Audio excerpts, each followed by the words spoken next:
communication, but also nonviolence. A lot of my influence is now coming from India, from Gandhian nonviolence, and there's a few people like Satish Kumar, Manish Jain, Vandana Shiva, some names that some people here might know.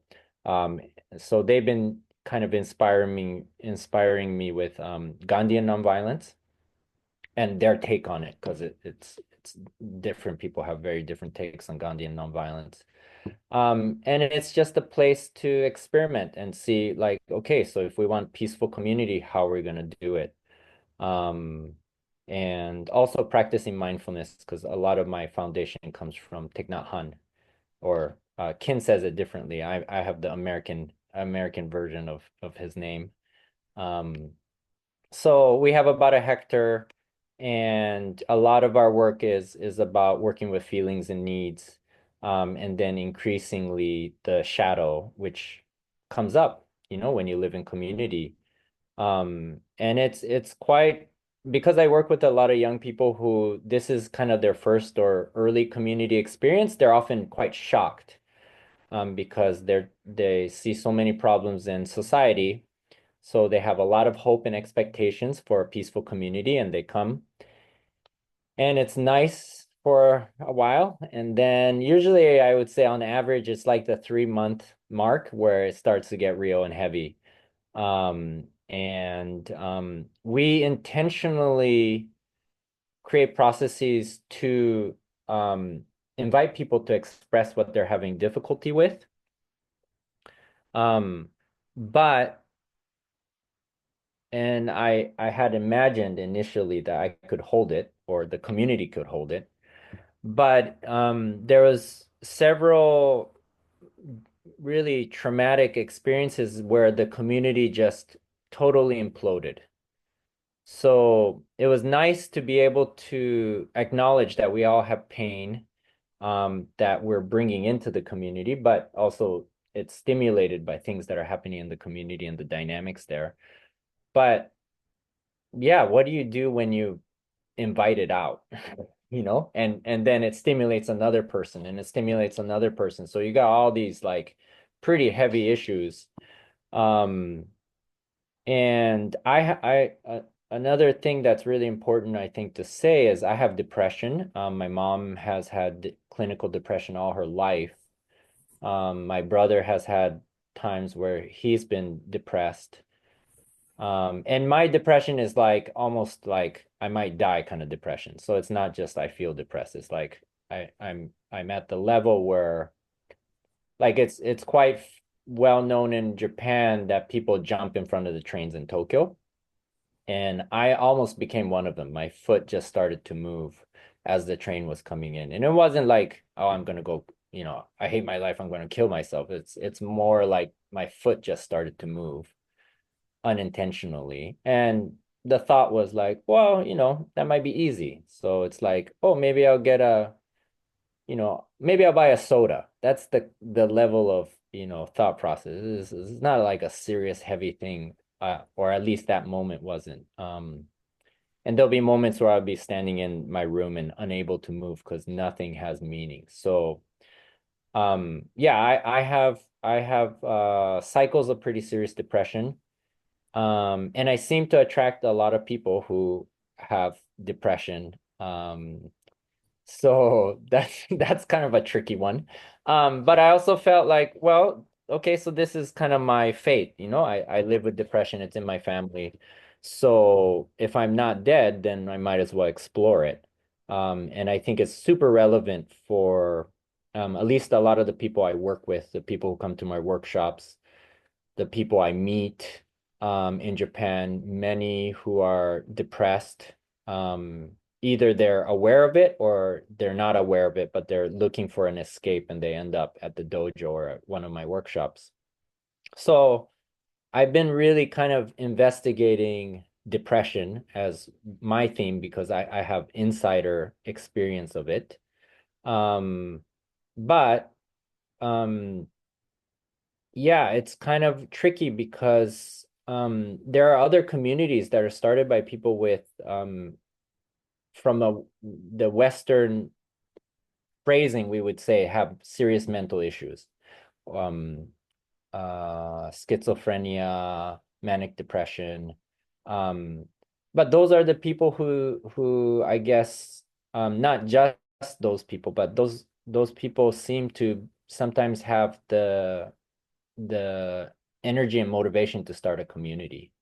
And then naturally the people who our society is not able to support are looking for some place that they can be supported. So they end up in permaculture sites and yoga ashrams and Zen monasteries and whatnot. So that's also kind of like a serious thing for people to be aware of is that this is when you create an alternative, you become a refuge. And it's good to have that awareness to and awareness of capacity of because sometimes it can take the community down. And there was a there's a place called Well Yokodai, which is in Yokohama, Japan, which is an amazing, beautiful community run by a Christian guy who's very good at navigating 30 to 40 person.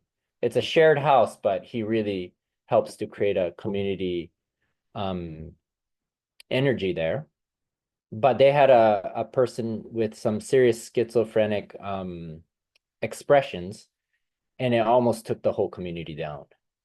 Um, and because oftentimes, these communities are communities of care, and we really want to be welcoming of all people, it's sometimes hard to realize when you cross the kind of the threshold for what you can hold, and it starts to really go beyond the individual and into the community resource pool. So yeah, those are some of the things that I just been exploring. And yeah, I don't have any answers, but it's kind of a recurring theme in a lot of the communities I've been part of. Um, and a little bit about other things I do. So I do Tokyo urban permaculture. So this was started after the Fukushima nuclear disaster. And I thought, well, if we can't transform our cities, which are centers of political power, of money, then it would be hard to stop any nuclear disasters in the future, which in Japan, we have many potential nuclear disasters waiting to happen. So I just started to try to see if we could build a culture of gentle activists, because in Japan it's not so cool to be revolutionary. And it's socially dangerous. So yeah, I teach people how to grow food and break rules. But not like so overtly. So just kind of training people to kind of break out of the mold. So that's one thing. And we've also done like miso making with politicians. This is the former prime minister. And so this is just kind of like an experiment to get probiotics into politics. So yeah, I work on many different layers. I work with the media, I work with politicians, I work at universities. Anywhere that people are willing to engage with me, I go and try to make some sort of change. Um, but and this is my information, which maybe on the archive you can take a look. So I have an English book, a children's book called Our Earth, Our Home, which I had one copy and I gave to Greg, who's on this call, and Pampan, Thailand. So I don't have a copy anymore, but I think you can get in the US. And then some other books and all YouTubes and all that, but mostly in Japanese. So, here's the main thing I wanted to talk about, besides my experience.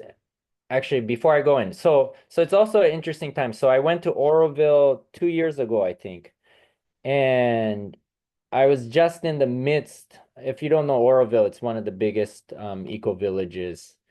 Um, and I went right in the midst of it, kind of really falling apart, which is a perspective. So not everybody would say it's falling apart, but a lot of the community members who were really trying to work hard to create this democratic, ecological, beautiful community were being kicked out of Oroville.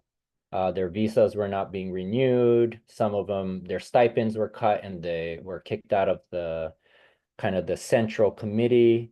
The youth center, half of it got bulldozed because it was supposed to become a road. People's houses were getting bulldozed. There was police, all kinds of things. It was in international news. So that was kind of interesting. It was about the same time Findhorn, I heard that I know the Japanese word, but I think, the body that was um organizing the money, I guess. I can't figure out the word right now, but went bankrupt. Um and then just last year I was at Schumacher College, which is not exactly an eco village, but it was definitely a community with lots of people involved. So I was there as they were closing. I was one of the last groups there, and the the bigger organization had just announced on news that they're firing people as our course was going on. So it's kind of an interesting experience. And these are all like for me legendary communities, which were like the sort of beacon of like, we can make community happen. We can make these ecological communities work.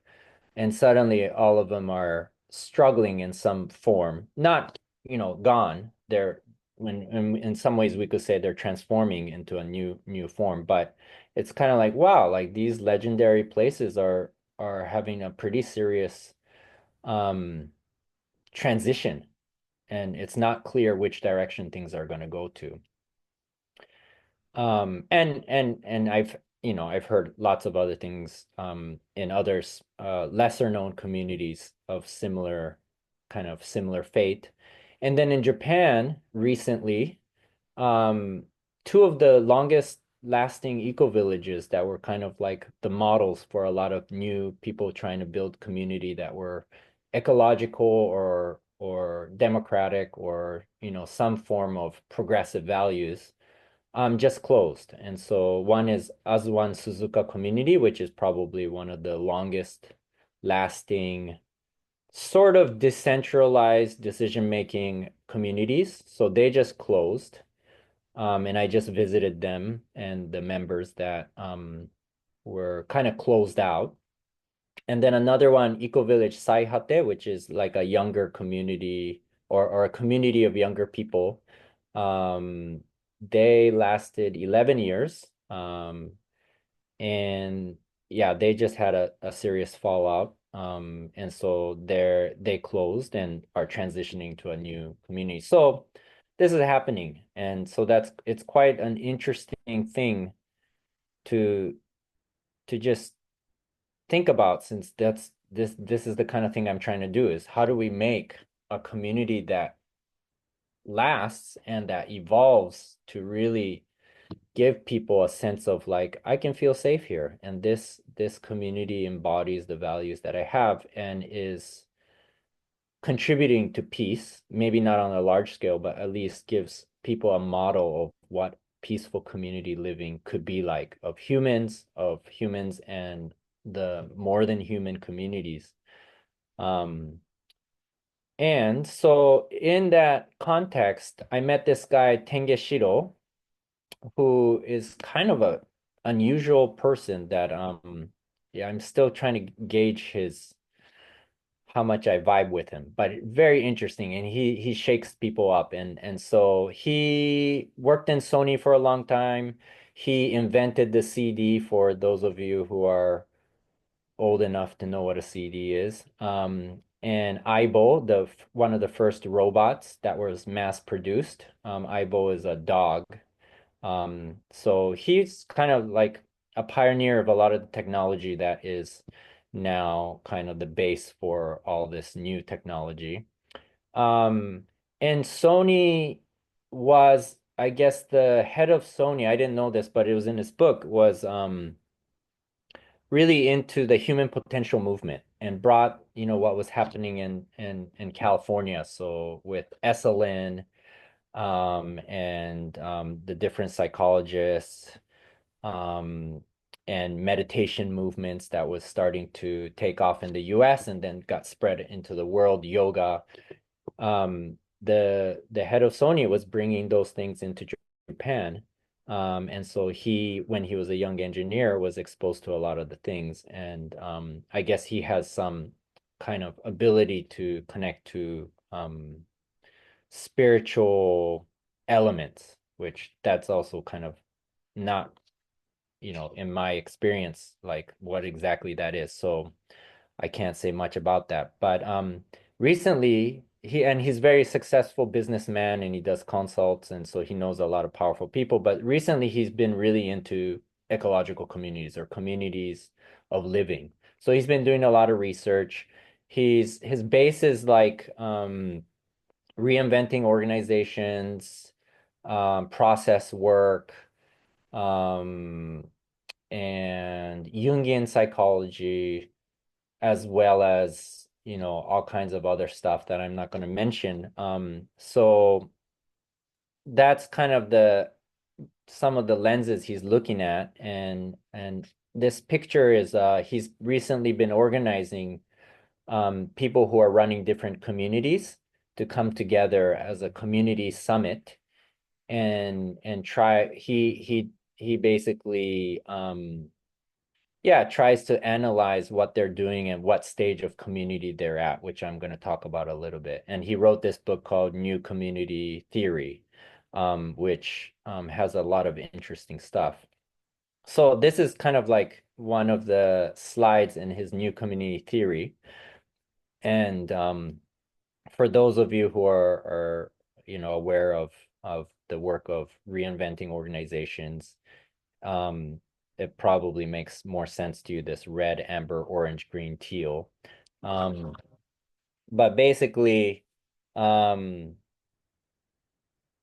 the his kind of theory is that we are evolving as people, but slowly, and that a lot of these communities that I mentioned are kind of this green community, which is about controlling, and this is his take, so it's not like I fully understand what he's saying or um necessarily agree, but it's been kind of a pretty strong um yeah, kind of shaking me a bit to think about my approach. So anyways, his kind of my summary of his green community, which he says CSA, Finhorn, Hollyhock, Oroville, those things, those communities are in this green stage. Is it's really focused on controlling the ego and using different techniques to transform. So the NVC is one of them. There's all kinds of other ones. And people become sort of in a, yeah, get to a level of trying to be good or nice. Um, and so which is quite normal, I think, but basically it also leads to inauthenticity. So we try to be nice to each other. We try to get along, but we're not necessarily authentic. Um, and that creates and so that kind of community can last to a certain level before it implodes. Um, and so his suggestion or what he's interested in now is what he calls teal communities, which is really about being much more open about your shortcomings. And I guess there's a very skillful person or a system that allows people to stay in their kind of less than perfect self. Um, and I'll talk a little bit about the two places that he believes uh, is able to do that in Japan. So on the bottom of this, on the under the teal, there's this place called Happy House Rokken, which is a community house that takes care of old people. So it's like a care home, but they also have kids running around. They also have the local community people um, who want to use the space, use it, and various issues come up. They're not they don't say they're trying to be a community. It's just they are a community. And they're really well rooted in the local area, and it's in the city in Hyogo Prefecture.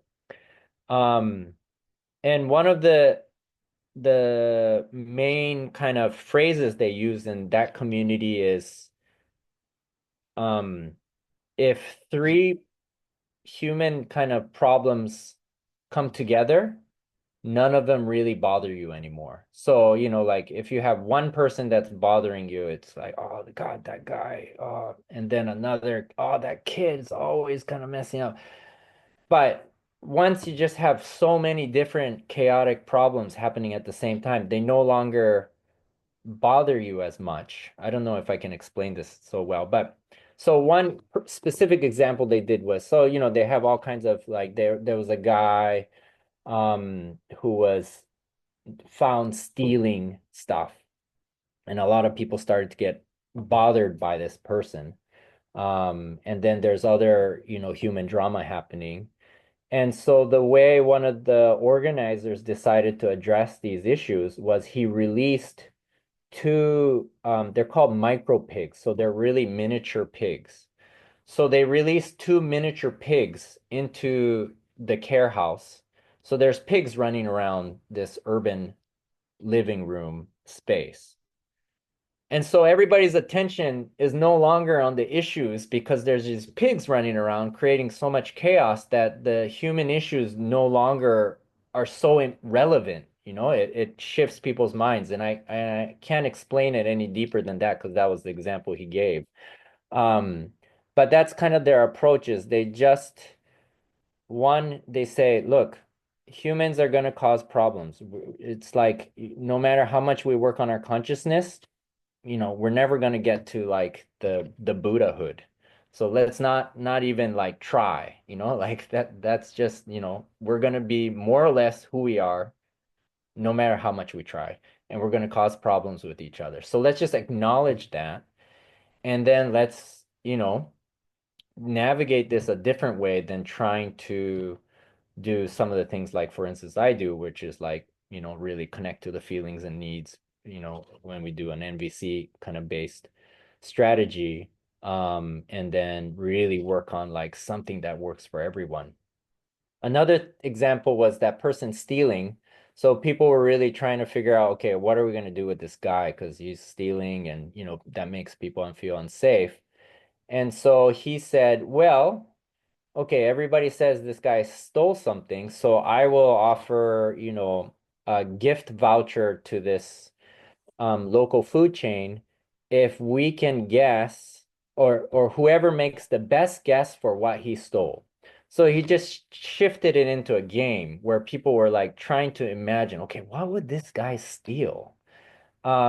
Which really changes the dynamic of how you're imagining this person who's doing something bad and threatening the safety of others, into like really connecting with this person and be like, okay, if I were this person, what is it that I would want to steal? And so it's kind of for me like a form of Aikido where you're shifting um, just the way you see things, and changing the energy, and then that changes how you interact with other people. So that's the best I can do about this one. The other one, Bethel House, which there's more information in English, is it's a care home community of schizophrenic people, which is the stories I hear is pretty crazy. I mean, it's like full on like people who are hearing voices and break stuff, sometimes have violent altercations. And this Bethel House has been around since 1984 or something like that. So they've been around for a while and they're quite well known. And one of the things they do that I've also practiced in my local community is called Tojisha Kenkyukai. So kind of like self-research uh, gathering. And so basically each person will talk about what's going on in their mind, or what's going on in experience. So if they hear voices, it's like, I heard this voice and I punched the mirror and I was bleeding. That's what they would talk about. It's like, here's the research I've done about myself. This is what I know about myself. I hear this voice that says, there's somebody listening to me through the mirror. So I punched that mirror to get rid of the person, and I had a bloody hand afterward. And so instead of somebody, you know, giving you therapy, you basically just talk about your own research about yourself, and each person does that. And that way you can own the craziness of yourself. Um, and it's a kind of a unique method where it puts a lot of focus on you need to get to know yourself, and there's nothing to hide because everybody has some level of craziness in them. Um, and it creates an atmosphere where you don't have to hide anything. And I think that's one of the hardest things about being in community, is that there's all these things that you feel like you have to hide, or you just unconsciously hide. And I think that happens in partnerships too, where, it would be nice to be completely open, but, there's some things that are scary to say. And also there's some things that you shared or you did that wasn't welcome, and it was a painful experience or led to some disconnect with that person. And so slowly, you know, you start to hide this part, that part. Maybe you don't say this. Maybe you say this, but you really make it very gentle and sweet because you know it's going to impact the other person. And so the level of authenticity starts to decrease. But it doesn't disappear. So the voices are still in you. And then that creates tension in yourself and in the community. And so this method where, you get to talk about those things in a safe space, but basically other people aren't commenting on you. You just talk about your own craziness. They don't say craziness. I'm just using that because it's the best word I can think of. Um, is I think a quite a interesting model, and I've been trying to do that, especially because as somebody who's kind of well known in Japan, and looked up to, um, that in itself makes me crazy. I remember when I was not known, I wasn't really a leader. I was just some dude, some lost hippie kid trying to, make some little change in the world. I could be pretty open in myself, but as the media picked me up and as people would come to me and be like, "Wow, you remind me of Jesus," or whatever, it kind of starts to inflate my ego, but it also I start to want to respond to their projection. And that was really toxic for me, which, I think contributed to my depression. And that happens, I think, in a lot of communities where the leader, the person that people seek out is transformed by that dynamic. And they're not always aware of it. And even if they're aware of it, they may not have the capacity to navigate it. And it's not an individual thing, it's a dynamic. So I think it's really important for the community to try to help people who are getting inflated, either by their own drive for something, their own shadow drive, or because of the dynamics that are playing out where people are idolizing or, you know, pushing this person up.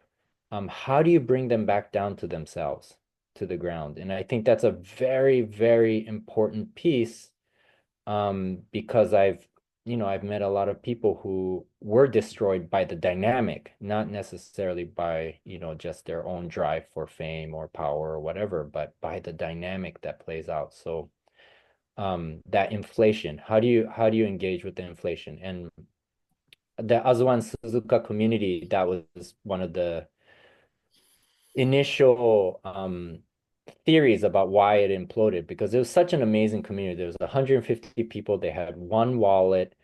it wasn't, they were more or less, living quite in harmony, it looked like, and very well known. And people were, the transition town movement was very connected to them, and lots of different communities and were looking up to them, and they had many generations. But the person who was not in the forefront, but kind of had a lot of power and charisma and insight, one day he changed, and then the whole community changed, and people were not ready for it. And they didn't have the resistance to question some of the decisions he was making. And then eventually he just made a lot of serious decisions where he became the sole power holder and sole decision maker and sole kind of person creating the directions. And so the community just fell apart in, a matter of months.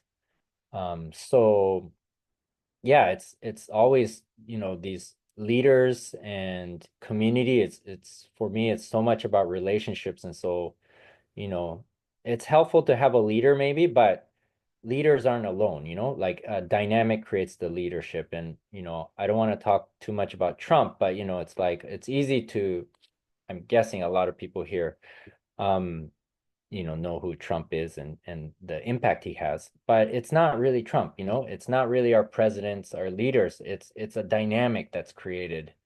Um, and so how do we change those dynamics in these kind of communities that can be pressure cookers, where the dynamics can be more amplified than maybe in a normal, bigger society setting. So I'll just share one more thing. So this is kind of, I think this is based on Jungian psychology, but this is also in his book. And he talks about, so we have the consciousness layer, which is like your persona and the superego and the id. Um, and then under the consciousness is our shadow he calls them shadow monsters. Jung calls them shadow. So any traumas, which is, now trauma is like a very common topic these days, even in the mainstream. But there's trauma, there's kind of birth trauma, the fear of death, sexual energy, libido. So instead of trying to individually transform these in our, meditations, or, try to create a community where we act like we have a hang on these, I think his kind of suggestion is like to just be open, like to create a space where we can be really open about these things, and express them without fear, which, that's not easy, but to just acknowledge that we have these things and it's going to play out. So let's create spaces where we can talk about these imperfections, these things that, are really challenging to talk about. Um, and through that, um, and through, other things, eventually we might get to some divine layer, or, like, yeah, whatever we're trying to get to.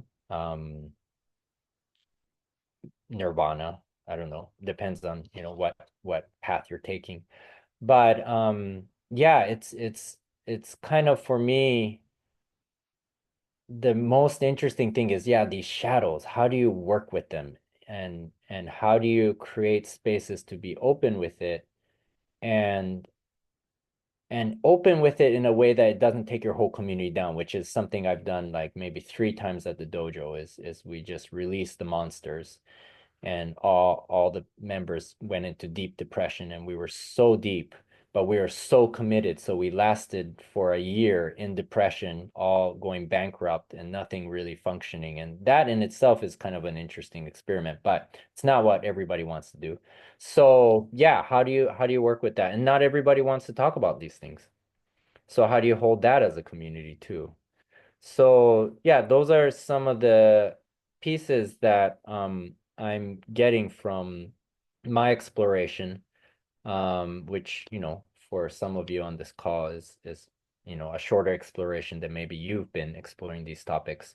But really kind of the pieces that I'm taking away is to often talk about how my shortcomings, and very vocally. I say it as many times as possible to my community and when I'm in a leadership role, so I can deflate myself both for me and for other people. And so there's less projection onto me, and for me to just keep acknowledging that, look, I might be in a good streak right now and lots of people are looking up to me. I have a lot of power and I'm doing super well, and it's going to end because I have these other shadows that are waiting for their opportunity. And that's kind of the piece that I want to focus my consciousness on as much as possible. And I want to invite other people to focus on that too, so that we can um, consciously struggle rather than unconsciously implode.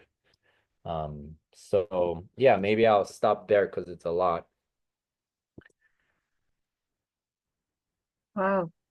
Yeah, it's been really, really interesting, Kai. And I think it has stimulated a lot of thoughts for everyone as well. And thank you for also share some great examples.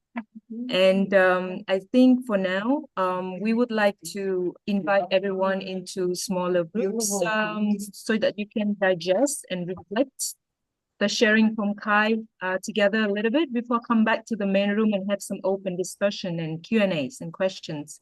Because I believe a lot of you have experienced and maybe have your own rumination process and thoughts about communities as well. And you're very welcome to bring them into this space. So into the group sharing, you can simply just share what was interesting or surprising for you hearing from Kai. You can also share an experience you had or questions that you're holding.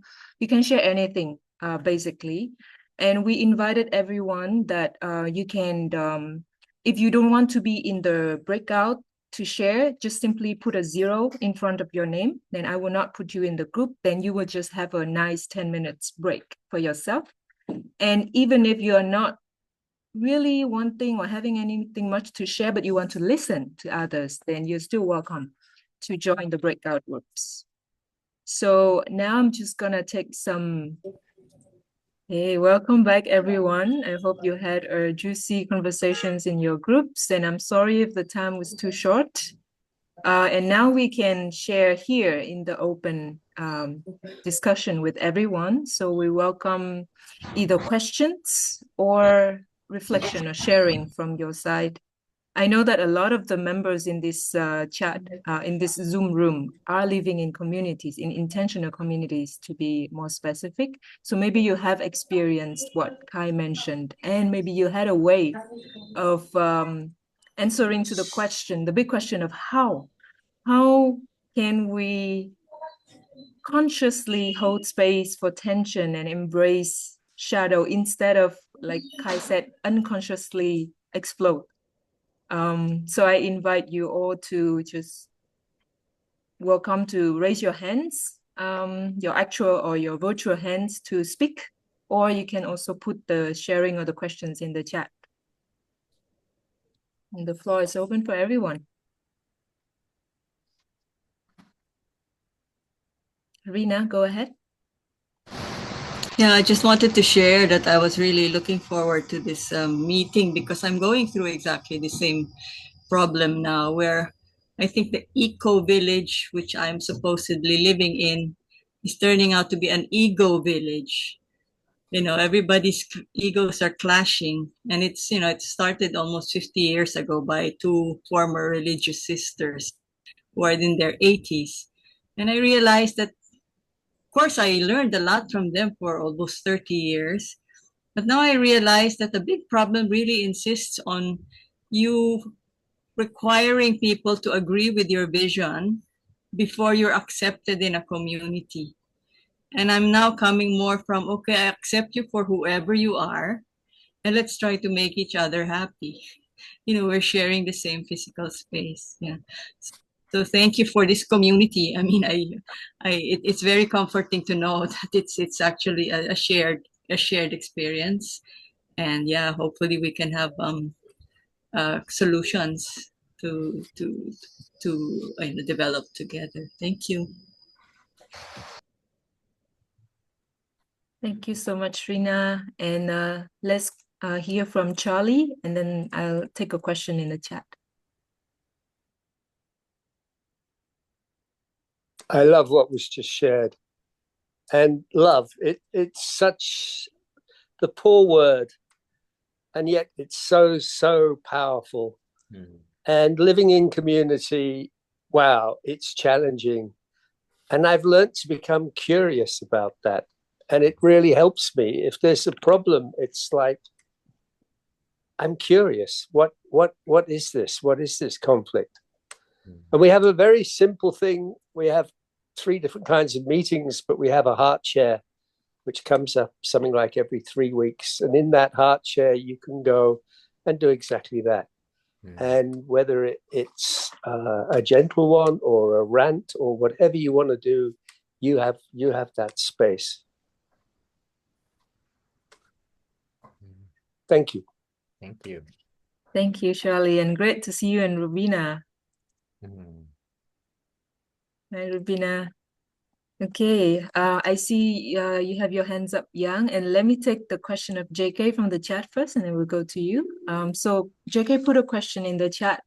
Is universal peace actually possible? Are conflicts inevitable in families, communities, and societies? Kai, you have any thoughts on this? I'm not going to answer that. It's such a big question, and yeah, I don't know. Yeah, it's an interesting question to think about, and at the same time, if conflict's happening in front of you, then I think that's the reality is what are you going to do with that? So for me, I've and this is kind of influenced from Thich Nhat Hanh and his kind of mindfulness practice is always just not being so much in the head and just it's practice. Like whatever you're experiencing is the reality. So and that conflict that you're experiencing is often you see it as an outer conflict, but it's also an inner conflict. You know, if you're struggling with somebody, you're struggling with somebody. So the conflict is happening outside and inside at the same time. And so what do you want to do with that? And what Charlie said about being curious is one of the, I think, the techniques that I found most helpful because it just makes it interesting. Whereas if you don't like the conflict, then you resist, and then it's a serious, then you just have a lot of struggle and it kind of inflates the problem. So it's like, what's going on and why am I so bothered by this? And really being careful about sliding into judgment, whether it's yourself or others, but just to be like, wow, what an interesting situation where I want peace, this person wants peace, but I don't feel the peace. So what can I do? So I don't really, yeah, I don't know how to answer the question in itself, but as a practice, to have curiosity and conflict is an idea, right? It's like it's an idea and then there's an experience. So that's another level of, like yeah, we struggle with each other, but so what's the big deal? Is that what we are, humans? We struggle with each other. Um, so kind of maybe accepting that reality makes it easier in itself and actually opens up possibilities rather than trying to get to some place that we don't know whether we can really get to. So. Thank you, Kai. And I also want to appreciate the comments from Adeline in the chat, which echoes a lot with your answer just now, that conflicts are unfortunately or often considered as bad and people avoid them. Why, for her, conflicts can be a way if we confront them to make us grow and learn from them. Yeah. Let's hear a question from Yang.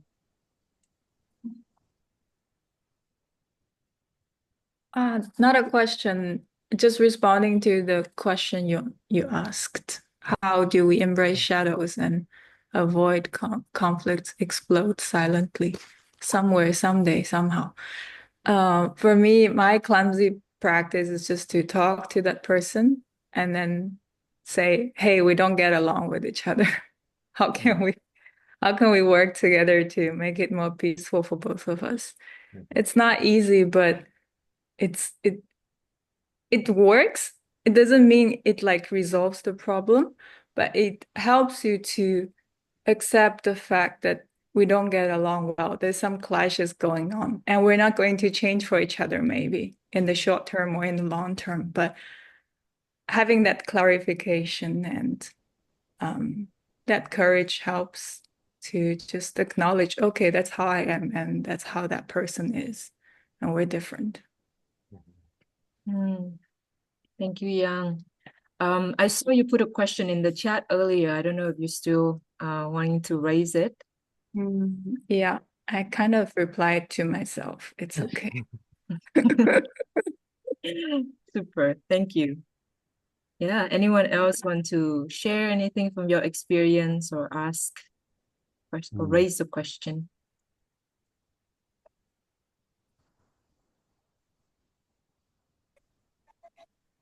There are the hello. Hello. So yes, so there are these phases which happen when you feel solidarity with people. That you don't have to. The other person in front of you, the intent of your their actions may be misguided, the impact may be misguided, but at least the intention. When you find yourself in this kind of equation, then you see that showing your action. All of a sudden, their action it ripples out through, and you see multiple sequences of that kind. Somehow you fall into grace. That you start questioning, not being authentic, that you start questioning your own assumptions. And that happens when you come in solidarity with people who have similar intentions like you. And that's a very beautiful space for resolving any conflict, because in every single instant we can reshape the way we look at the world and how we keep it enforced in the way we look at it, or captive to our own way of looking. And when we can do that together, we can change, and then we can also see the change manifesting in through our relationships, and all of a sudden then there's some space opening. And when you can extend that to others somehow, that's a beautiful thing to have.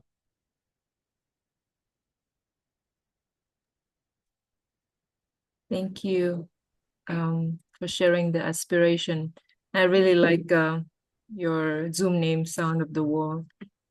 And let me maybe just direct to Kai a little bit on, do you want to share any specific practice that you have been trying in your community to allow space for this? Because earlier you mentioned that you tried and your communities exploded, quote unquote, 3 times.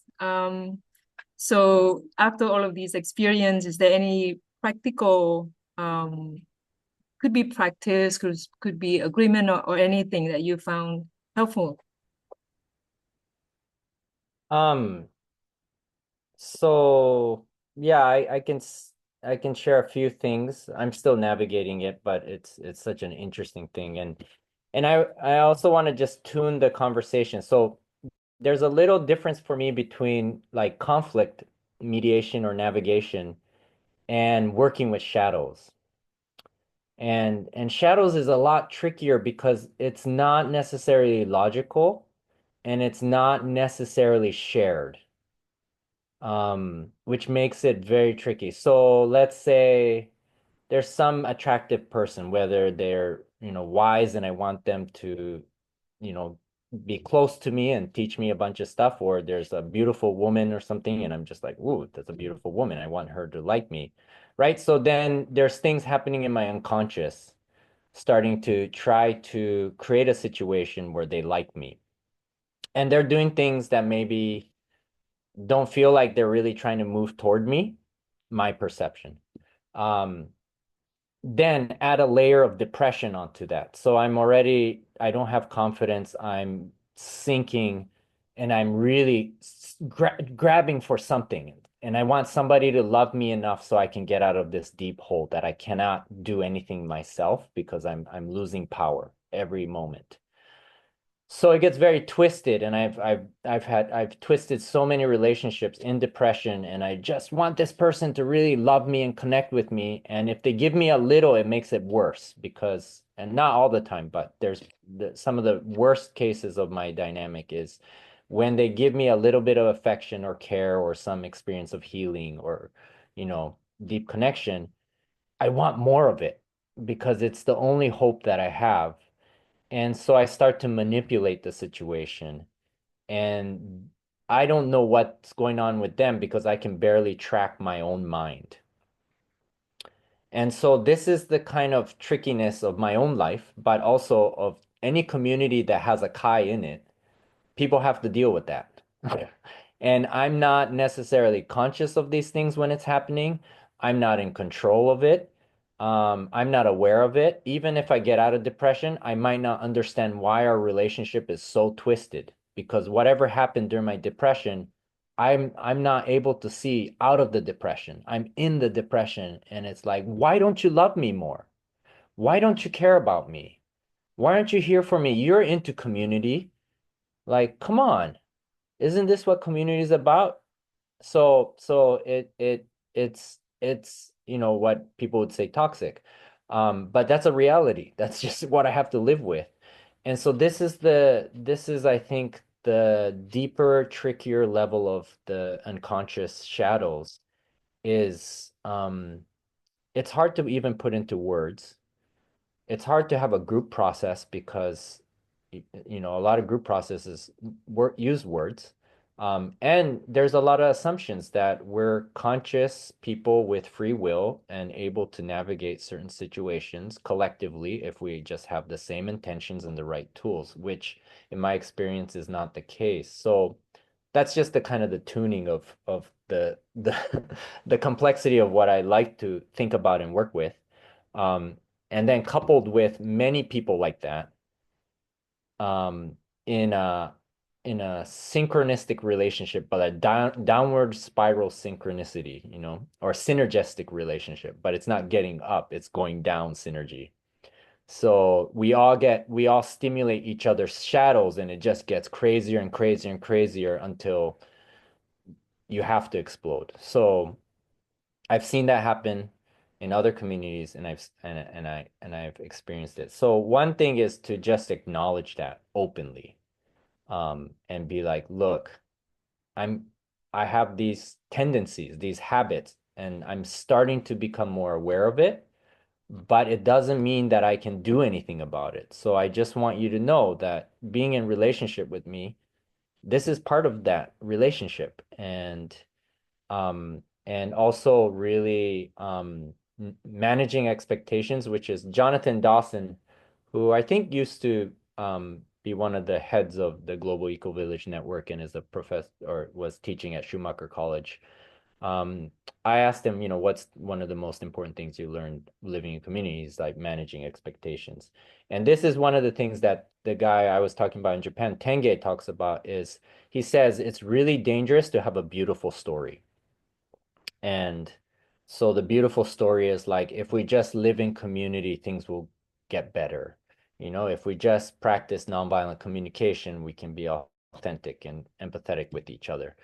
That can become a really dangerous story because then we expect that, which in the NVC community, nonviolent communication community, I think that often becomes the major mine, the explosive mine is as we practice, our expectations get higher, our standards get higher when we live in community and we have all the shared intention and we really want to believe in each other.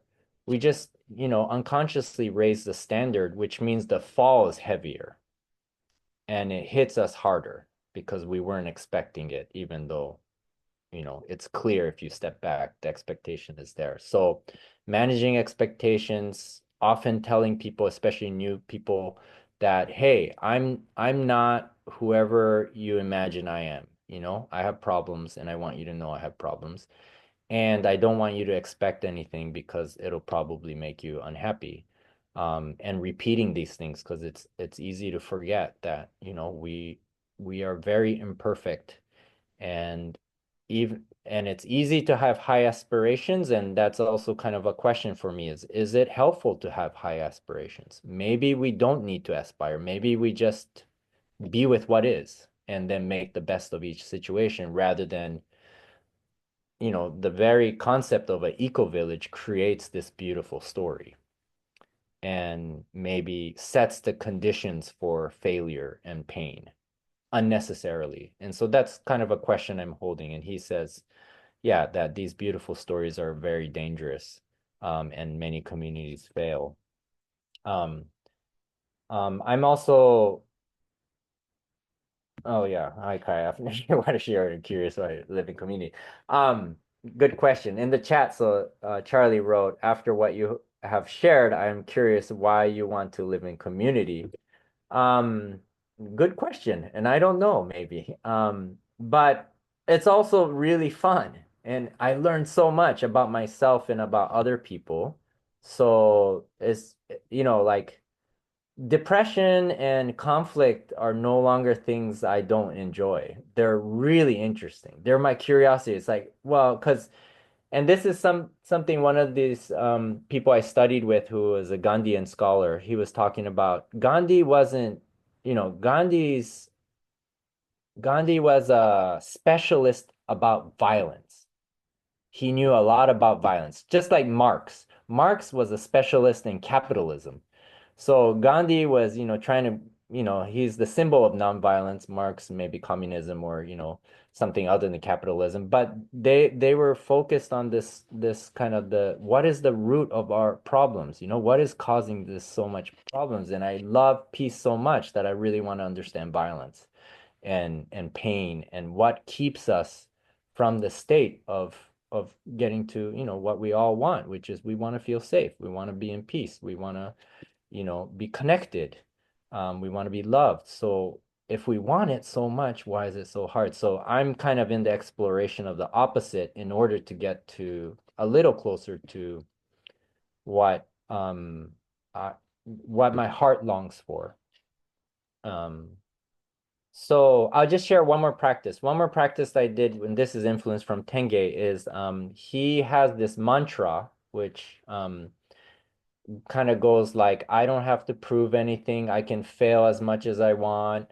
Nobody has to appreciate me.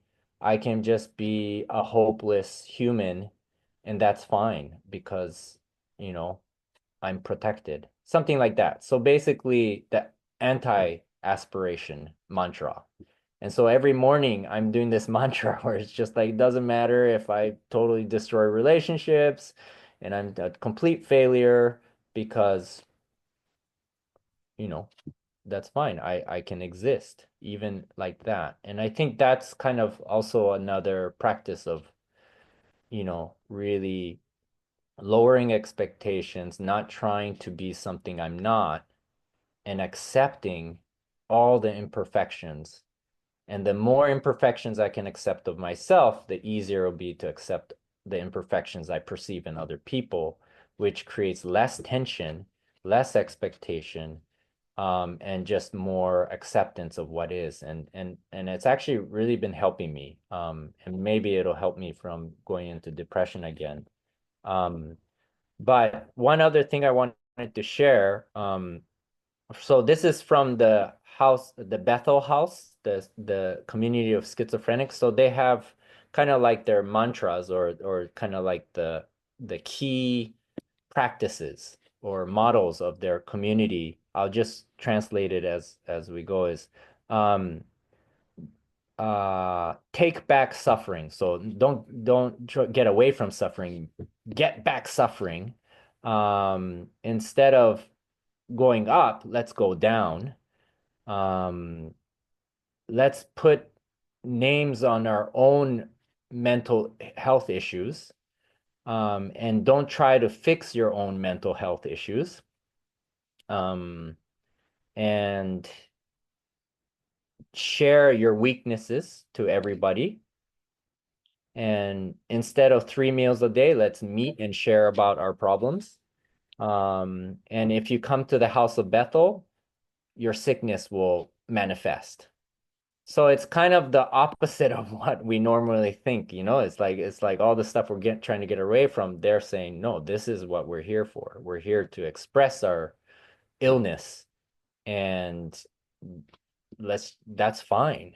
And put a name on it and share it with everybody with pride. Look at what's wrong with me. And I think that kind of both, I do it kind of humorously, but also just a practice of sharing those kinds of things, I think for me really like helps me be okay with what is. And I don't need to have all these fancy techniques that I've learned of. I mean, there's all kinds of things, conflict resolution skills I've learned and restoration circles that, you know, I've done that really has done magical things. But I think now it's kind of like just lower the standards and lower the ideals and just be like, look, I mean, look at the world right now. I mean, there's a lot of good things, but there's a lot of crappy things. And it's just kind of like, well, that's the world. So let's accept it. And then, you know, the world is full of all kinds of people. And if we're going to build a community, then those are the very same people that are going to be in community. So, you know, let's just navigate that one first. Yeah. Thank you, Kai. And I think it's really helpful also, all the invitation of some really practical things that you have done and tried, and also from other communities. And in the chat, a lot of our friends here also shared their own practices and thoughts. And I'm aware that we're at the time. So I would like to invite, if you have still some questions or something you want to share, you can maybe stay behind, put it in the chat. Maybe we'll try to stay for another 3 minutes after saying goodbye, just to check in if there's any burning things anyone will share. And for now, let's say thank you for all of us for just being here. I hope that this conversation has sparked a lot of thoughts and maybe inspiration for you to look deeper. Firstly, at what are our shadows? What is my shadows? How are they showing up in my life? How are they affecting my communities? Or are there any way that we trying to embrace these shadows in our lives and in our communities? Feel free to connect to us after the call if you would like to talk more about it, to discuss, if you have ideas. And there was a question earlier about whether the book has an English version. So maybe I want to check with you that, Kai, before we close. And I invite everyone to just pop in the chat any final words. Maybe can be just one word before we say goodbye. And thank you all for being here. Kai, you wanna? Thank you, Kin, for helping me organize. I'm so bad at organizing these things, so it's amazing that Kin is here, and also Natalie, Nat, in the background. So the book he wrote that I'm guessing it's that book that was the question, is not in English. It's only in Japanese, and I doubt it's going to be in English. But there's a page that I want to translate and share with all of you, so I'll send that to Kin later, and might be helpful for his take on why these eco communities fail. Yeah, and it's just a conversation, and I think it's an important conversation that we keep having. So I'm really happy that so many of you came and joined, and also thank you for your donations, because that helps my work. So yeah, let's keep the conversation going and explore the shadows, because whether we like it or not, it's popping up everywhere, including your news. So, you know, might as well engage with it, and celebrate it. That is part of our wholeness. And so, yeah. Thank you, Kai. Thanks, everyone. I think we can close the call here, and feel free to open your mic to say goodbye before you have to leave, or say goodbye in the chat. Goodbye. Goodbye. Thank you. Thank you, Kai. Bye.